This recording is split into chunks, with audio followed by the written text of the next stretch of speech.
Hi, my name is Shivani. I'm doing my PhD at the Assistive Robotics and Manipulation Lab. Professor Monroe Kennedy is my advisor. And I think in today's talk so far, I'm representing academic research. And I'm also kind of representing using ROS for a biomedical application. So my main goal in my PhD is to make prosthetic arms easier to control. And I'll be talking about how we use ROS to test different methods to do that in our lab. Here is a research participant at the Rehabilitation Institute of Chicago. On the left side, you can see that he's lost his entire arm on both sides, and he's having a lot of difficulty moving objects from one side to the other side. On the right side of the video, he's had a surgery, which not everyone is able to have because it doesn't work in all conditions. So if you just focus on the left side, you can see that it's very difficult to do anything with a powered prosthetic arm if you've lost your entire arm. The reason for this is that most prosthetic arms work by mapping muscle activations from your residual muscles into the joints of the prosthesis. So if you've lost your whole arm, you don't have a lot of residual muscles to map, and you have a lot of joints in the prosthetic arm. So on the left side, you can see here, the input degrees of freedom are going down as the level of amputation increases, and the output degrees of freedom are going up. So because of this bottleneck, it gets more and more difficult. Now, it's been shown that for grasping with prosthetic hands, if you incorporate computer vision and look at the object and try to estimate the grasp shape and size based on what you see, and also display that to the person through augmented reality, then that improves performance, and it also makes the participants in these experiments able to perform tasks more comfortably. But this was done just for the prosthetic hand. What we want to do is implement such methods where you look at the prosthetic as a whole system and integrate computer vision and augmented reality for the entire arm. So if you think about a conventional prosthesis, you have the human planner, which is the brain, and then you have the human actuators, which are the muscles, and you're using inputs from the human actuators to tell the robot planner what to do. But because you don't have a hand and an arm, you can't directly press buttons or move the robot around or interact with the environment yourself. So what we want to do here is get feedback from the environment, give that to the robot planner so that it understands the task, as well as show some things to the human about what the robot is planning to do, what the environment is like through augmented reality. And also, if the human is giving away any information for free, like if you track the gaze of the person who's using the prosthetic device, you can get some information about what they're trying to do. So also get that information into the robot planner. Now, when we went to implement this and test it on systems, we found that there was no good hardware that we could use because our lab can't afford to buy this kind of a prosthetic arm. So if you have a fully actuated prosthetic arm, there are 10 fully functioning modular prosthetic limbs in the world. This is an arm designed by Johns Hopkins University, and each one costs this many dollars. So you can just imagine how difficult it is for people to get people who actually have amputations and want to use prosthetic arms. They will not be using this kind of an arm. So most people who have whole arm prosthetics either use just a cosmesis, which doesn't move, or they use something with much fewer joints because A, it's very difficult to control that many joints, and B, this is what the costs are like. So already the market is really small and everyone's needs are different. On top of that, you have interface challenges, which leads to very low demand, so no one is improving the hardware. In addition, you also have a lot of mechanical and energy storage challenges. And because of that, even we aren't able to do research on it, and so the interface challenges remain in place. Our goal with this project is to do the interface research. This is the interface between the human and the robot. Do that research without hardware first. So you can do controls research first in an immersive simulation, and I'll show you what the simulation looks like. Make some sort of interface that is reasonable to use, and that might increase the motivation for this field to move forward. So this is a research testbed that we've built. We have Unity for visualization, but we're doing all our dynamics in Gazebo because Unity is optimized for visualization, not for accurate physics. We're doing motion planning in MoveIt, and I'll talk about all the components of the system as we go through the talk. So for augmented reality and gaze tracking, we're using the Microsoft HoloLens 2. It's a half kilo, 3.5 $1,000 device, but we are hoping that as AR becomes more fashionable, the price goes down and the weight also will go down in the future. As of now, it's just a research platform, so at least it costs less than the prosthetic arm. It's compatible with Unity, and there's a library called ROS Sharp written by Siemens a few years ago, which allows ROS and Unity to communicate with each other. It has eye gaze tracking built into it, and we send the gaze origin and gaze ray direction over a ROS topic. And it also has its own vision-based SLAM. So we only need to, we have a motion capture system in our lab, and we only need to match the reference system of the motion capture with the reference of the HoloLens SLAM once in every run. This is how we do localization. Without getting into details, we have motion capture markers on the HoloLens device, and we have cameras on the ceiling. There are also motion capture markers on the participant's shoulder. So you can track the person as they move through the room. And by closing the loop in the TF tree, we are able to display the arm at the location where the person's shoulder is. So we ask every participant to keep their arm really close to their body and pretend like they don't have that arm. And the prosthetic arm is displayed where the markers are seen. The reason we need to do this is, of course, because the HoloLens knows how to display things only in its own coordinate system. For dynamic simulation, we're using Gazebo. And as I mentioned, that's the Johns Hopkins University modular prosthetic limb. They put the they put the SDF online, so we can convert that to URDF and make a whole system with it. We're doing PD control when we use autonomy to some extent. I'll talk more about the methods later. Also, since contact simulation in Gazebo is kind of challenging, and that's not the focus of this research, we're using a Gazebo class plugin, where you can specify that if these particular joints of the fingers are touching the object, then just fix the object to the hand. Now, we are testing, for now in this system, we are testing 3 modes of control. In one of them, we control the joints directly. So that's similar to a conventional system where you take the inputs available from the human and you map those into particular joints of the robot. Instead of using muscle activations, we're using a joystick as a proxy. So you can see a game controller in my hand there in the video. But most of the controls on that controller are not working because the person doesn't have many muscles and we want to make something similar to that. So we have only 2 continuous input degrees of freedom here.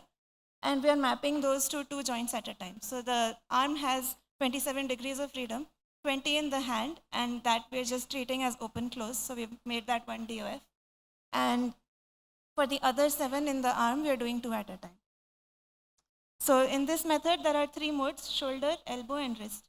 And you can see the mode number in front, and the joystick controls only that particular joint.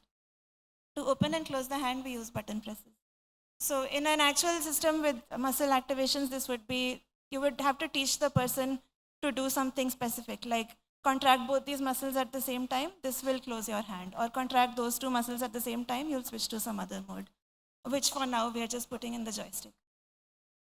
The second method that we're using is task space control, in which again, so now the hand has 6 degrees of freedom in space, 3 translations, 3 rotations, plus it can open and close. But we have only 2 input degrees of freedom, so we map those 2 at a time.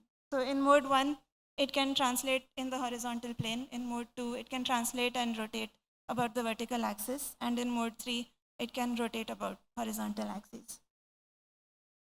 Finally, we are also, oops, there's no back button, but there is, okay.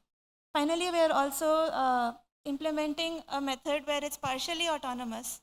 So we use MoveIt to do motion planning, and we pretend that if this was not a simulated system, we would have computer vision and we would know where all the obstacles are. So MoveIt is able to avoid hitting the obstacles. And the person's role here is to just push the joystick. As long as you're pushing the joystick and the object has been selected by looking at what you were gazing at, it will move towards the object. But if you release the joystick, it will stop moving. So that is implemented so that the person still feels like, I am still in control of the arm, but you don't have to go down to the level of every single joint. You just have to tell it, that's the object I'm trying to pick up, and then MoveIt does the planning to go and pick that object. And then you control the opening and closing of the hand. So in this graph, you can see the black dot is the tracked gaze of the person, which is telling the intended place location in the pick and place task. So this is the entire system. The app runs at about 60 frames per second. We can replace this arm with any other wearable robot. What's interesting here is that you have a manipulation task, but the base of the robot is following the participant. So you can use this to test interface design for any kind of wearable robot. There's another open source system called BrainFlow, which works well with Python and ROS. And that can be used to integrate EMG and EEG sensors, which are biosignal sensors. You can assign any other task other than this standard pick and place task, which we're using here, including tasks which involve the participant walking around the room and doing something. You could also potentially use other headsets that are compatible with Unity, because ROS Sharp lets Unity and ROS communicate with each other. And of course, Move It inherently allows you to change planners, and Gazebo inherently allows you to change dynamic solvers. In this app, we have some simple audio feedback, which I've not included in the presentation, that could be explored further. And we could also explore haptic feedback, because that's a big issue in prosthetics.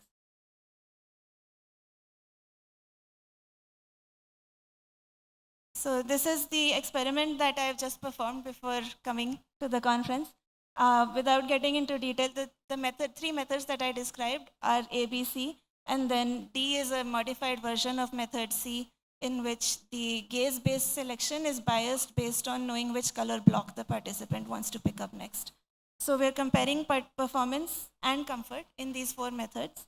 And because it's very easy to log data in ROS, I'm able to just log a bunch of things like how much is the head moving, how much is the shoulder moving, how much time did they take to pick and place, how many attempts to grasp. And in this way, I can now compare what are the ways that people prefer to do this task. Do they like to move their whole body a lot, or do they like to actually use the functionalities of the arm? Which method allows them to do things faster, and which method do they seem to be straining their head more, and how does their gaze vary over the course of the task, and so on. So a bunch of analyses that could be done with these data. The results of the analysis, as well as the open source code, are upcoming. It's not yet published, so I'm not showing plots. We used a lot of open source libraries to build this project, and I'm excited to release this project also as an open source. And finally, I'd like to thank my lab. This is my advisor on the leftmost. And I'd like to thank all the participants of my experiment, one of whom is shown here, and my funders. Thank you.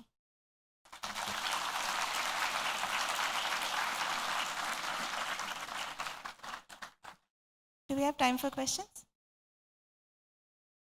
Yeah, you can take one. I think we can take one question quickly. Yes, sure. Okay, we'll need a mic.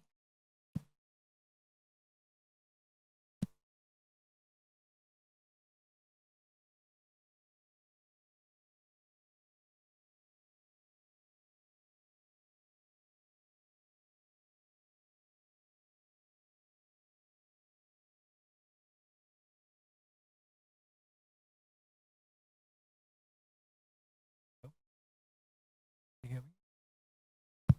I think it's Hi. Great talk. Thank you for the level of detail and all that you've done. I had one question / suggestion. You're using OptiTrack. That would, by definition, make sure that the system isn't self-contained. When you use modern day VR headsets, like let's say even Oculus, there is a controller-free mode where you could take away the hand controllers and just it could use like estimation of your finger pose and it could detect that. Could you not do something like that? Is there not enough onboard compute on, let's say, the current platform you're on, like HoloLens 2, to track the pose of the robotic arm just so you can do away with the reflective markers entirely? Great question. So I have two parts answer. One is that we don't want the person to move their right arm at all, ideally, because we're pretending that it's not there. And the headset doesn't know where the shoulder is. So we do need an external camera to track the shoulder. Because also the person's neck is moving around. So you don't want to also have a fixed transform between the head and the arm base. That's the first part. You do want some external camera to track the shoulder. Second part is that, as you said, you don't want this to always be done in a lab setting. For example, we might collaborate with some lab where you're using brain sensors. And now if we have to take our system to their lab, the only alternative would be to have their participant, who is a patient, come to our lab. For that, we have another alternative localization system, which I don't know if you noticed in the, oh, my slides are gone. But in the reference board where I have a coordinate system that I just put somewhere in the room, there's an April tag next to the motion capture frame. So we were using a real sense that's placed somewhere in front of the participant. And the HoloLens has a camera in front. So it can see that April tag as well as the external camera can also see the same April tag. Yeah. And that way you have a much smaller setup, but you're still able to externally track the shoulder. Does that answer your question? Yeah, that makes sense because I think in AR, April tags are still something people use to calibrate or to provide a reference. So I think that's still like a way more inexpensive solution than OptiTrack. Great, Thanks. thank you. Thank you.